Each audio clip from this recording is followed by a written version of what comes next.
Hello and welcome to the Investing on the Go podcast. Today I'm joined by Bill Chatter, the investment specialist for the Baillie Gifford Global Discovery Fund. Bill, thank you very much for joining us today. Hi, thank you. Now, Bill, your fund has worked very well for the past decade, but it's had a really tough last 18 months or so. Can you explain why that is and if the strategy can still work in a higher interest rate environment? Yeah, of course. Thank you very much for your questions. You're absolutely right. The fund has had a more challenging 18-month period, albeit that the longer-term track record still remains decent.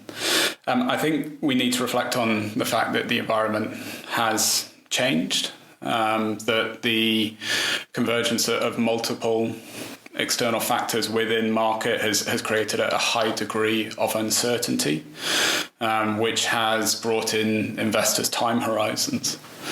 As a fund which is predominantly looking at long duration growth assets, we want to find early stage businesses which could go on to achieve great things over the coming decade. It has felt that we are in the eye of the storm of this uncertainty. We appreciate that this is distinctly uncomfortable for clients. And it's not an outcome that we find desirable. But in some ways, with long-term growth investing, there are going to be periods where your style is out of favour with the market. I mean, it always has been the case with this strategy. I mean, it does occasionally have quite nasty drawdowns because of the nature of the businesses which you're investing in. Is that fair? Absolutely. I mean, I think there have been periods where the strategy's performance in the past has been out of kilter with that of the market. I mean, I think if we were to reflect on what we've seen recently, it feels though that the market is applying pretty broad deratings to a lot of the companies that we've been looking at. In some ways, the market is almost equating an ambition to grow with inherent fragility, and is a concept that just feels quite alien to us. But I mean, if we're to kind of reflect on what we're trying to achieve with the fund, I don't think our core mission has really changed. We're continuing to look for those early stage businesses with a high degree of potential that we think could go on to generate meaningful earnings over the long term. Look, the new environment isn't going to be especially helpful for this, but neither do we feel that it is necessarily undermining the approach. We think execution, company execution, the strength of propositions, the ability of management, these will be much more determining factors for the success or not of the portfolio's holdings rather than macroeconomic factors. And obviously, we've seen a big hit to share prices, but what about the actual fundamentals in the businesses you own? I mean, has the growth actually slowed much in any of your companies, or are we just seeing a general derating across all of these growth strategies? So the Discovery Fund is a fund of 100 or so names. Within that number, there are always going to be those which are performing well and those which are hitting air pockets or seeing missteps. I think if I was to characterize the fund at an aggregate level, we're very satisfied with what we're seeing in terms of operational progress. We're continuing to see growth from the portfolio as a whole that is comparable to previous years. We're seeing that growth delivered at an attractive margin structure. So the portfolio is delivering gross margins roughly double that of the benchmark, suggesting that these are valuable propositions that there aren't alternatives for within the market. So I think we're encouraged with what we're seeing. It's also worth saying that we have been doing some work around the resilience of the portfolio and how well funded these companies are going forward and what's their ability to fund future growth. We know growth doesn't come for free. And I think there we're satisfied also. The portfolio is sitting in aggregate on net cash. About 60% of the names have net cash on their balance sheet. So it's something we will continue to monitor, and it's probably a slight evolution in our process. But I think as we stand today, we're satisfied with the operational development scene. Great. And another area which has been a bit tricky more recently for investors is China. We've seen a number of Chinese stocks, particularly the Chinese tech stocks, get hit very heavily. I know Baillie Gifford have been big investors in that area in the past. Has that impacted on the fund there? Do you have any thoughts on that going forward? Are you continuing with your investments in China? And does it have particular impact for this fund in particular? So to be clear, the Global Discovery Fund has never had an especially high allocation to Chinese businesses. That's not a reflection of any thoughts on the countries and the opportunities there as a whole. It's more a reflection of where we were finding the best opportunities, to be honest. We had thought that there was interesting innovation taking place within China, but a lot of that was actually being consumed and owned by the largest tech companies, and not a lot was happening within our market cap range of below $10 billion. That being said, we did own a handful of Chinese businesses. We have reduced that allocation slightly, more on the basis of company fundamentals. Mm-hmm. We have a couple of Chinese names at the moment within the portfolio that we have continued conviction in. So, for example, we have a company called Zylab, which is a Chinese biotech business whose strength at the moment is bringing overseas propositions to China and working that through the Chinese domestic approval process. We think it's a high quality business that aligns quite nicely with the state's objectives within that country. So for the time being, we're happy to hold it, albeit within that portfolio context I've mentioned. And smaller companies have struggled recently more in some areas than others. What is your outlook on the different markets going forward? In terms of US versus Europe versus Asia, that sort of thing, versus Japan? So, James, you might be slightly frustrated by this answer. I think you would probably get better answers on that if you speak to other managers. We look at things entirely on a bottom-up, company-specific basis. We believe that is where we're able to add returns for our clients, rather than looking at things on a top-down style. So I think on a relative basis, it is challenging for me to give you a good answer here. I mean, I think there's no shying away from the fact that small caps as a whole have been challenged over the last year.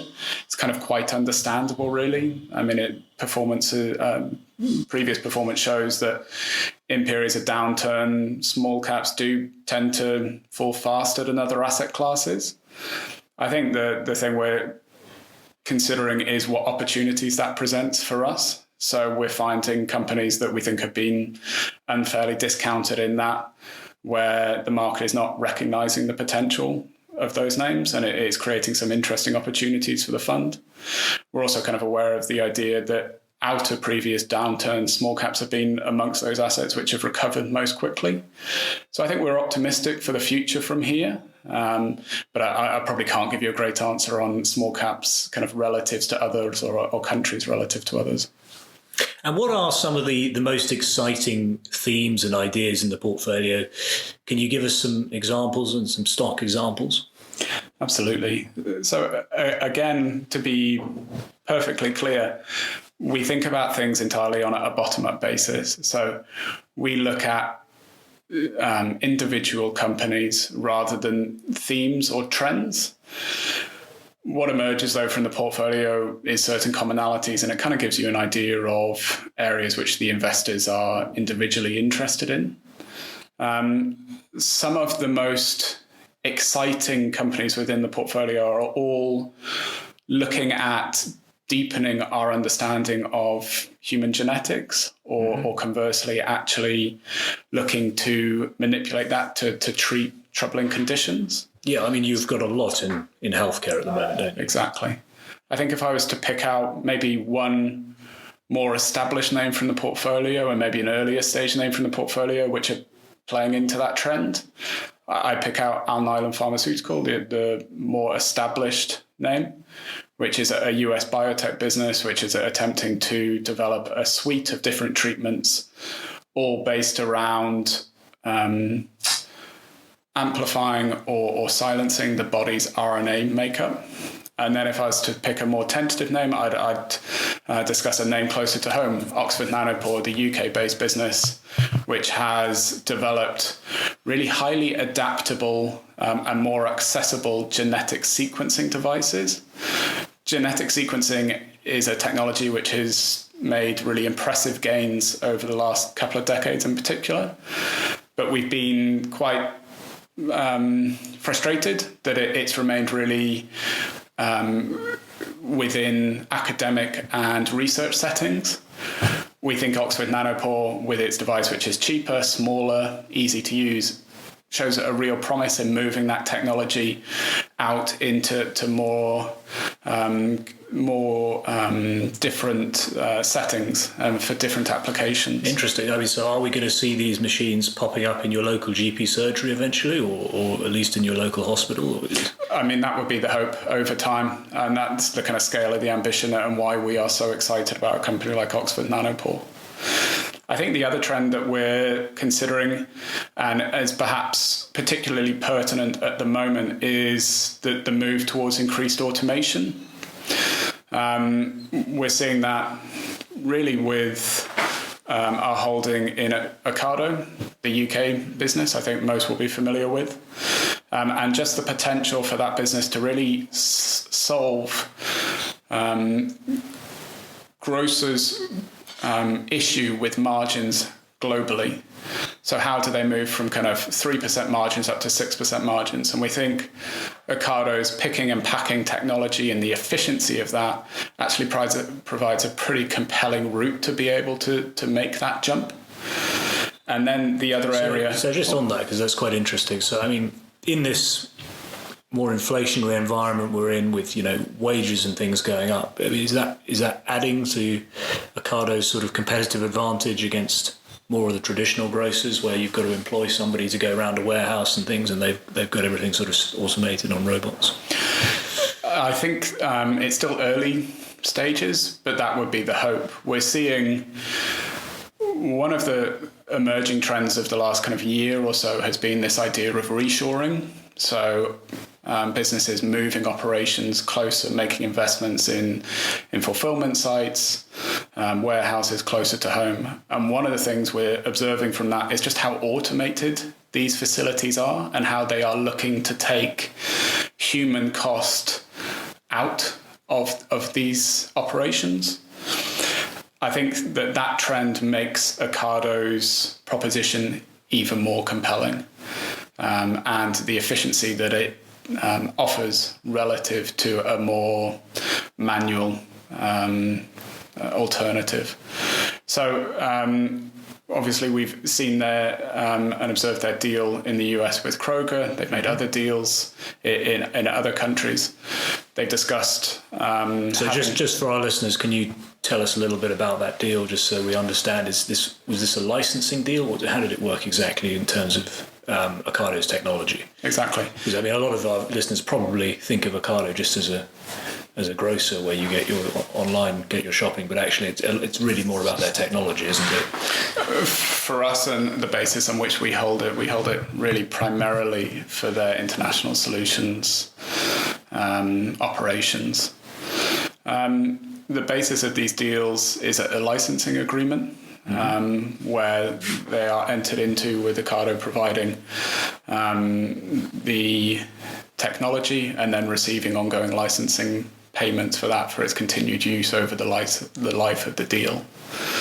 They have signed a significant deal, as I say, with the large US grocer Kroger, and they are in the relative early stages of rolling that deal out. So they've launched. So do they go and just set the factory up for Kroger? Is that how it works? And then receive a licensing fee based on that? Exactly. So they work with Kroger to establish the factory. They launch it, and then they allow Kroger to operate it and use it for their grocery fulfillment. And then they receive ongoing licensing payments for that. So it's a very different margin structure to the UK operation. And it's one of the things, combined with just the size of the potential opportunity, that we find very attractive on a long-term basis for Ocado, albeit particularly within this market, it's not the side of the business that attracts most of the headlines. Most of the headlines is focused really on their UK retail operation, which is clearly challenged at the moment. Yes. Well, I mean, that's been a really interesting insight, Bill. Thank you very much for all of that. And we'll speak to you again soon, I'm sure. That's great. Thank you very much for your time. And if you'd like to learn more about the Baillie Gifford Global Discovery Fund, please visit fundcalibre.com. And please also remember to subscribe to the Investing on the Go podcast. Thank you very much for listening. Please remember, we've been discussing individual companies to bring investing to life for you. It's not a recommendation to buy or sell. The fund may or may not still hold these companies at the time of listening. Elite ratings are based on Fund Calibre's research methodology and are the opinion of Fund Calibre's research team only.